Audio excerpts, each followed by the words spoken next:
Hey there everybody, hope your day's going well. Thoughtghtful Gaming here, and welcome back to another Wild Wednesday. Now, sometimes when searching for theories, sometimes it can be somewhat perfect timing. Other times, maybe not so much. But with everyone having finally finished the Ghost Tower, and, well, another episode of the Stadium series gone and done. Oh boy. Yeah, so let's just get into, well, this one from one of Proto Mario's alternate channels, PokeStuff. Yeah, dealing apparently somehow the ghost types break Pokemon's logic. Well, that's the title of the video.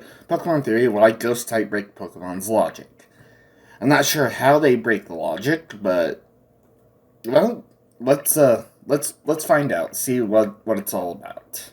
Ghost types make no sense in Pokemon, Gen 1 especially, and ghost types might rival bug-type Pokemon in Gen 1 for being the worst Pokemon for that generation. Well, that might have something to do with the fact that with the bug typing and the ghost typing, you're expecting something really, really cool and awesome, and then the secondary typing is usually poison type. Except for a Butterfree, which, I mean, you showed Butterfree as the ghost type that would be better than the ghost, which, yeah, fair enough there, but I mean, hell, there's also Beedrill. Beedrill's the best bug type in First Gen, yet, well, its secondary poison typing doesn't leave a lot of advantage. That's a bit of an understatement, but yeah. And hell, even with the ghost types, like, because there's two specific ghost type moves, like Lick and Nightshade, and they are powerful, but they're not super effective against anything at all. So you think, oh hey, a ghost type, it's unique, it's cool, what's it going to be super effective against? Nothing. Not even against another psychic type. Well, not another, just a psychic type, but you understand what I mean. Yeah, it's not super effective, even though it's supposed to be, whereas psychic types can wipe out a ghost type in no time flat. But how can some of the most unique Pokemon, like Haunter and Gengar, be bad, especially in Gen 1, where psychic types were OP and could only be countered by bugs and ghost types? Well, like I was just saying, ghost types don't actually counter psychic Pokemon, despite all the in-game dialogue that says, oh, ghost types are super effective against the psychic, when they're actually not. I think maybe the game developers wanted to put something in, but then because they were essentially rushed to production. I mean, hell, there's a lot of junk data because they had to delete so many Pokemon to release the game on time. Maybe there was an oversight that, oh, whoops, I guess ghost types are not super effective against psychic types. And like you said, they are extremely unique, and hell, even though Nightshade is not super effective against anything, it's a really, really powerful move. Well, that is, provided you actually have Ghastly up to a certain level, then it becomes really powerful. Well, sign in, sit right down, make yourself comfortable, because we're going to be visiting Spook City today. But you shouldn't be scared of the ghosts. You should be scared of how bad they are to use in the game.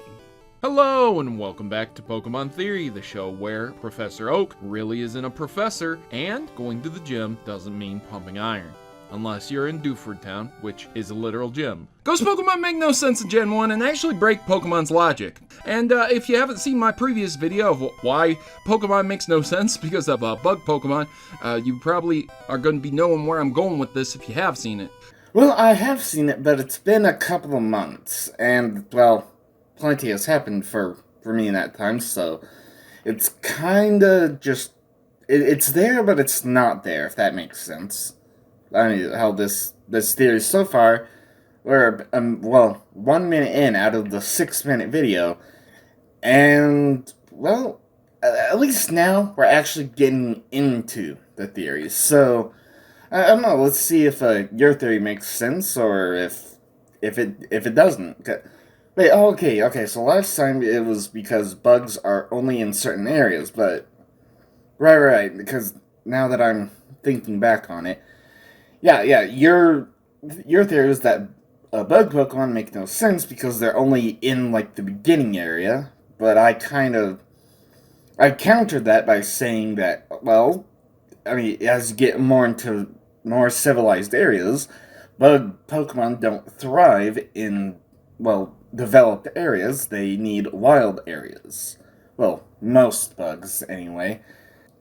And yeah, that was what. Because this is Wild Wednesday 19, so it would have been Wild Wednesday 17 where I went into that. Yeah, so that's there, and we're here to find out why ghost types don't make any sense. So basically, ghost Pokemon should be overpowered in themselves. I mean, they're ghost types, yet they really aren't. Most Pokemon in Generation 1 were given normal type attacks no matter what type they were themselves, especially early on. Yeah, for most of Pokemon, except for Oddish, because Oddish only on its own only learns grass type moves and the acid one poison type move.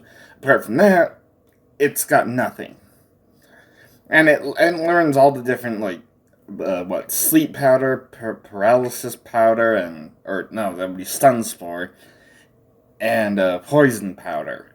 Whoopity doo dah. I mean, hell, that's why in the games I taught it cut so that way it would at least know at least one normal type move. For example, one of the best attacks that a Pokemon can receive was Slash, a normal type attack that was quite powerful with a boosted critical hit chance. It was really good and a lot of Pokemon got it. Yes, well, you're definitely right about that. I mean, hell, how many Pokemon do I have that have Slash? I don't. I honestly don't even know. But it's like you said, very high critical chance and a very powerful move, even without critical hits. Yeah, so I take it that the Pokemon learning normal type moves, it has something to do with ghost types. Maybe it's because they're immune to normal type attacks, and therefore that would, in theory at least, make them very powerful. But and since they're immune to that slash attack, which is a normal type move, I don't know. Do you have some kind of line of where you're going with this, or is this just going to be pushed to the wayside as kind of a segue into talking about ghost types? However, because ghost type Pokemon can't be hit by normal type attacks, they are immune to that attack. And most default moves like Tackle and Scratch, they're moves that are used later on in the game. Team Rocket still use Coughings that use Tackle all the time, way late in the game. So even extremely powerful moves as well, like Hyper Beam, Body Slam, and Explosion, will do nothing against Ghost-type Pokemon. And not just normal types, Ghost Pokemon are also immune to fighting type attacks as well. So moves like Low Kick, Submission, they don't do anything against them. Pretty awesome, right? So what gives? Why do Ghost Pokemon suck so bad if they're immune to the bulk of default attacks in the game? Well, unfortunately, it is because of that secondary poison typing. I mean, you mentioned Peck and Scratch. They can be hit by Peck. At least that's what I heard. I'm pretty sure I heard Peck. Yeah, and how a high enough level Pokemon, yeah, because Red ended up using Doduo in the Pokemon Tower. Yeah, one Peck knocks out even the highest level, which was 24. That I encountered, at least with Red. I haven't re-reviewed Blue or Yellow yet, but yeah, so just one Peck and boom, done, despite it being, well, it is a powerful type move, but as for flying type moves, that is the weakest flying type move. And it still takes out all the opposing ghost Pokemon in one hit. But yeah, and how the whole the whole secondary poison typing, again, might be yet another oversight by the game developers, just not quite taking the time to realize just how ridiculously overpowered poison types can be from opposing Pokemon. But I don't know. Wow. Okay, we're only 2 minutes in, and I've been talking quite a bit. So, well, hell, let's get back to you and see what you have to say in the remaining 4 minutes. Put simply, they lack the ability to do anything on their own. Ghost Pokemon moves cannot hit normal types either, which causes a clash of typing. Whoa! Hold on. What? What are you talking about? What do you mean ghost type moves cannot hit normal types? Because yes, they can. Unless things somehow changed in second gen or beyond, ghost type moves can absolutely hit normal type Pokemon. I mean, I didn't bring any normal type Pokemon along with me in Pokemon Tower. I know that much. But that was mainly because just, well, 95% of encounters are going to be against ghost typing. So, yeah, don't bring any normal types up Pokemon Tower. Okay, so I just had to look that up, because it's just, when the hell is that? Apparently, in Generation 1, normal type Pokemon are supposed to be immune to Nightshade, and then that was fixed Generation 2 onwards. I had no idea, because, like I said, I've only played the first gen games, and normal type Pokemon absolutely get hit by Nightshade. So I guess normal types are supposed to be immune to ghost types, which honestly makes absolutely no sense. That is the part that makes absolutely no sense at all. So I don't know. Hell, let's see what else there is to this theory. I'm gonna have to spend some time thinking about that. So that's great. You're using a normal type against a ghost type, alright? Obviously, they ain't gonna hit you either. So it's basically, if you don't have any elemental attacks or attacks that can actually hit a ghost, you're at a stalemate. So that's great, right? Wonderful. In Generation 1, Pokemon like Ghastly, Haunter, and Gengar are the only ghost Pokemon, and worse yet, their moves are just absolutely terrible too. So the only damaging moves that these Pokemon get is Lick and Nightshade. That's ghost type damaging moves. Lick is extremely weak, and Nightshade is set to the level at which the Pokemon was at. So level 25 Haunter would do 25 damage to the enemy. It's very similar to Seismic Toss and Dragon Rage, but Nightshade is a decent move, only for a limited time though, because once again the HP starts to grow, so yeah, only doing 50 or 60 damage isn't that great. Huh. I did not know that Nightshade only did damage equal to the Pokemon's current hit points, but... I mean, hell, I've never had a... Well, except against, well, evolved Pokemon, never really had a trouble with using Nightshade to knock out the opponent in one hit, but then again, with my aggressive grinding schedule in the core games, everyone was just so overpowered that now I have so many more hit points than most of the opposing Pokemon that it's just, whatever. Kind of interesting that I've been, well, grinding through the first gen games for, what, 3 years? Well, almost 3 years, and there's still things for me to learn, so that's interesting. But ghost Pokemon like Haunter and Gengar are regarded as some of the absolute best Pokemon, not only in design, but just how they can be used in the later generations. And yet, in Gen 1, without the assistance of TMs, they were absolute trash.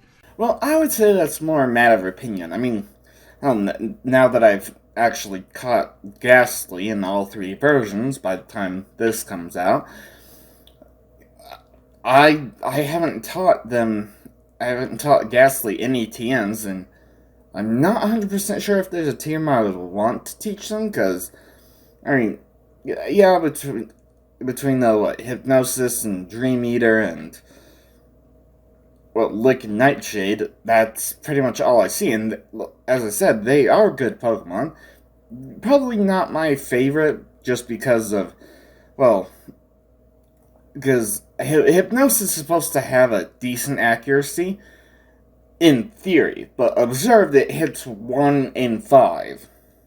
But anyway, so let's see, we are, wow, okay, 3.5 minutes into your theory, which means have about 2.5 minutes to go? I don't know. I think, the way I'm seeing it, at least so far, is that, well, you're saying that ghost types are not great, I'm saying they are great, and it's more just a difference of opinion rather than a theory. But hell, let's see what else there is to say here. The best anyone could hope for with a natural Gengar would be to have Lick, Nightshade, Confuse Ray, and potentially hope that Hypnosis would put the enemy to sleep, and then they could slowly destroy them over time. Me personally, nah. I prefer to have Lick, Nightshade, Hypnosis, and Dream Eater. Because, hell, Dream Eater is a psychic type move, and it's, well, super powerful just on its own, but, the opponent does have to be asleep. As for Confuse Ray, yeah, Confuse Ray does have a 100% accuracy, so it's pretty much, well, provided the opposing Pokemon hasn't dug below or flown high up into the sky, it's guaranteed to hit. But even still, I think it's like a 1 in 4, 1 in 5 chance that a confused Pokemon will actually hit themselves instead of attacking. I forget what the odds are, but yeah, it's low enough that I'm just, Confuse Ray is good for a short while, but after a while it's just, no. Forget that move, learn something that will, well, like Hypnosis and Dream Eater combo, which, that takes up essentially 2 of the 4 slots for, well, 1 move, essentially, because it's a combo move. Or Lick or Dream, or Nightshade, Lick and Nightshade. That way it's actually damaging to the Pokemon, even if Lick is so ungodly weak. But Hypnosis misses quite a lot too, and Lick has a high chance to paralyze. So basically, you could screw yourself over with your own tactic because you can't sleep and paralyze at the same time. And even worse, if you taught Gengar Dream Eater and used that tactic instead, Dream Eater is not a ghost type move, meaning there's no bonus damage done. Yeah. Gengar, however, can be taught moves like Psychic, making him great for dealing with poison types, as it also resists them naturally. However, poison types can't take a hit from psychic attacks. I'm sorry, what? What? What do you mean poison types can't take a hit from psychic attacks? Do you mean that...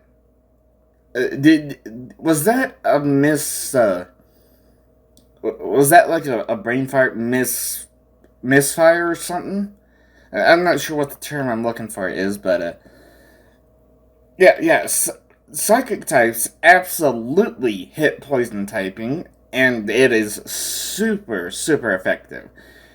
As for all the different teams that Gengar can potentially learn, hey, definitely gives it, well, a very high, a lot of opportunity, I should say.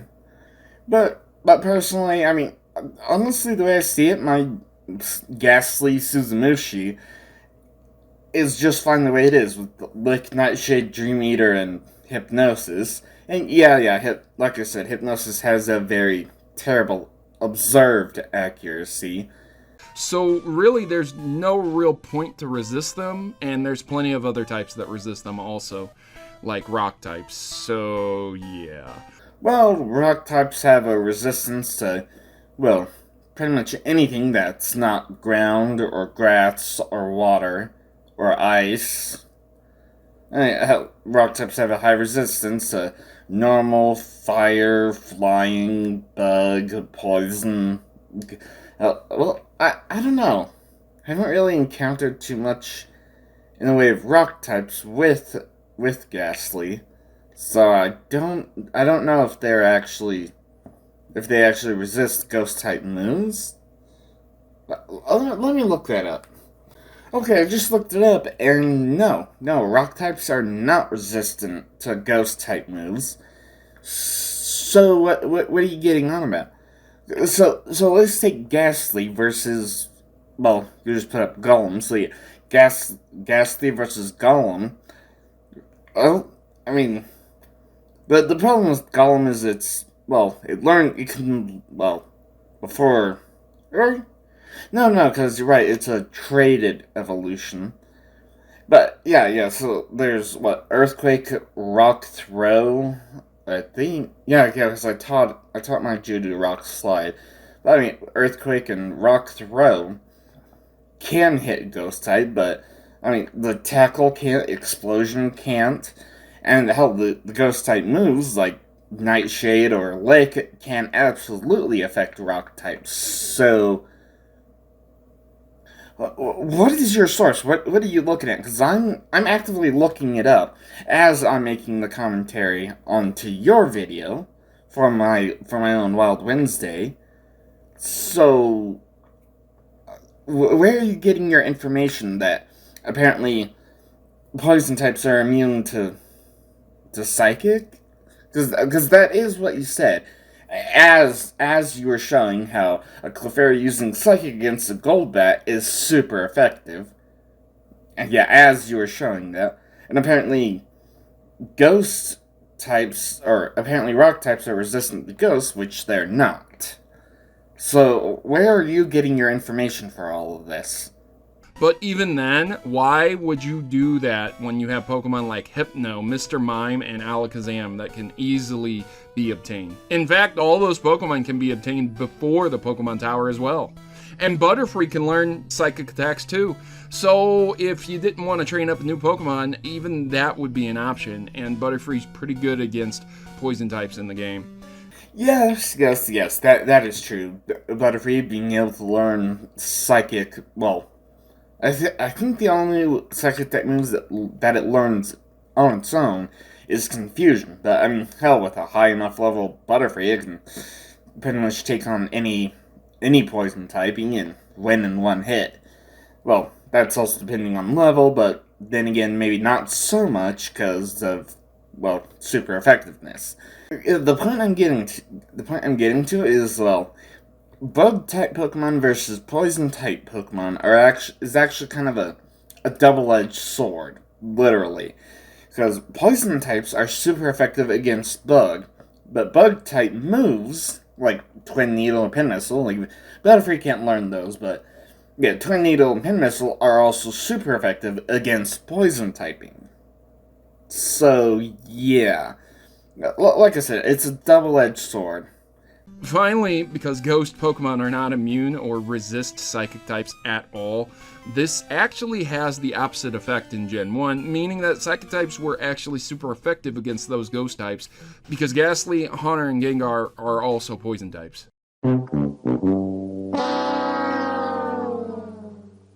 To wrap things up, ghost types completely break Pokemon's logic because they cannot hit normal types with their own moves.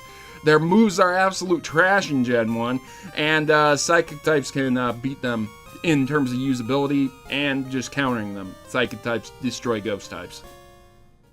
Thankfully, Ghost Pokemon have been fixed, but it took all the way up to Gen 3 before they started to get really useful and diverse. In Generation 2, the legendary move known as Shadow Ball was added, but because of the introduction of Dark types, and because Shadow Ball could be basically learned by tons of other Pokemon, this once again limited the resourcefulness of those Ghost-type Pokemon. Ghost Pokemon are about as bad as Dragon types in Generation 1. Okay, well that's the end of PokeStuff Proto Mario video. Well, whatever. I mean, it's from the PokeStuff channel, but it's one of Proto Mario's alternate channels. Yeah. So, and I would kind of agree with you that Dragon types are kind of useless because, hell, the only Dragon type move in First Gen is Dragon Rage. And Dragon Rage does not get any stronger. It, wipes out 40 hit points, no more, no less, no matter how high level Dratini, Dragonair, Dragonite is. Just 40 hit points, gone, done. And as for the whole, ghost types are terrible, well, not personally, I would say not so much. I definitely enjoy the, when I eventually get around to grinding Ghastly, I do actually enjoy its moveset, despite that it's very limited. Then again, I would say about 80% of Pokemon in First Gen have a very limited learn set. The only ones that actually constantly learn more and more moves are the ones that are caught, within the first few cities. It's almost as if the game developers really developed that area and all the Pokemon there, and then just kinda, the rest of the Pokemon just fell by the wayside as they were rushed into production. And like I said, this is more of a difference of opinion. You don't like the first gen ghost types as much, and, not types, plural, just the first gen ghost type. You don't enjoy it as much as I do, but I mean, hell, like I said, that's more just a matter of opinion rather than any kind of theory or anything. Alright, I guess that's gonna be it for this Wild Wednesday. I gotta get this edited together and then, get started on, the next Thoughtful Thursday. The final Thoughtful Thursday for, 2023. So, I'll see you there. Yeah, so if you have any idea for a Wild Wednesday, preferably either for a game I've already uploaded, or a game I'm in the process of uploading, or maybe just a video about video games in general, that can work too. Put it in the comment section down below. I'll give it a quick look and possibly do a Wild Wednesday on it sometime in the future. I'll see you there. Thank you all so much for watching. Don't forget to smash that like button, subscribe if you haven't, hit that bell so you can always be notified whenever I upload another video. And of course, have fun.